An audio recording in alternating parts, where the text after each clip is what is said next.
In 1965, on up through the mid-70s, your prisons were disproportionately 80% colored, majority black, and only 20% white, typically speaking, in most states.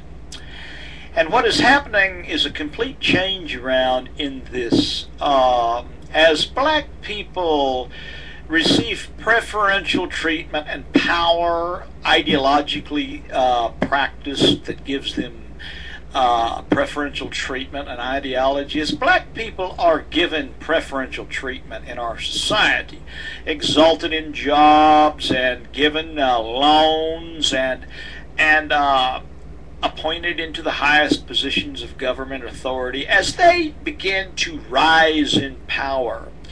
At the same time, these people who used to be criminals, the colored, are now legitimate, and they're rising in power, and they're grabbing more power in government, more power in corporate America, and they're literally rising up above white people.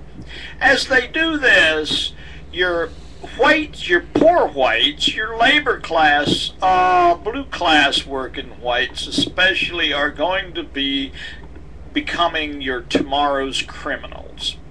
You're going to see a rise in the majority of white criminals who cannot find jobs, who are provoked racially into just an insane hysteria where they just have no hope.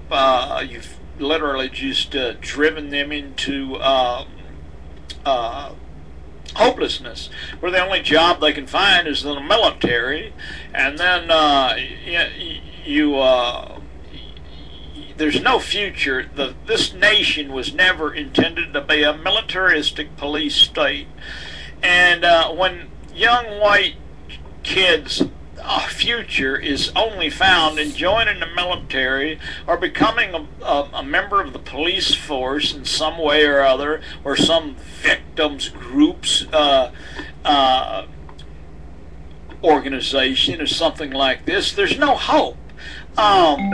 America needs to be an entrepreneur nation where there's opportunities, first of all, for young white males to hold every position of powerful jobs in this nation, be made available to them, not take it from them and provoke them into hopelessness and crime or into some socialist mold, but to open this nation back up to where it is ruled by white males.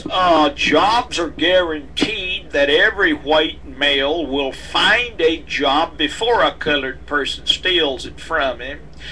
And this has got to be an ideological lifestyle lived out by the highest in our society. Corporate Americans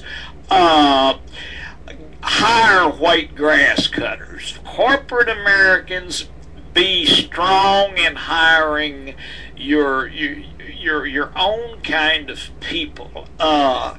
These wicked, evil, violent people of color, the colored people, have long worked to racially murder and exterminate white males in this nation, and they're doing it legitimately.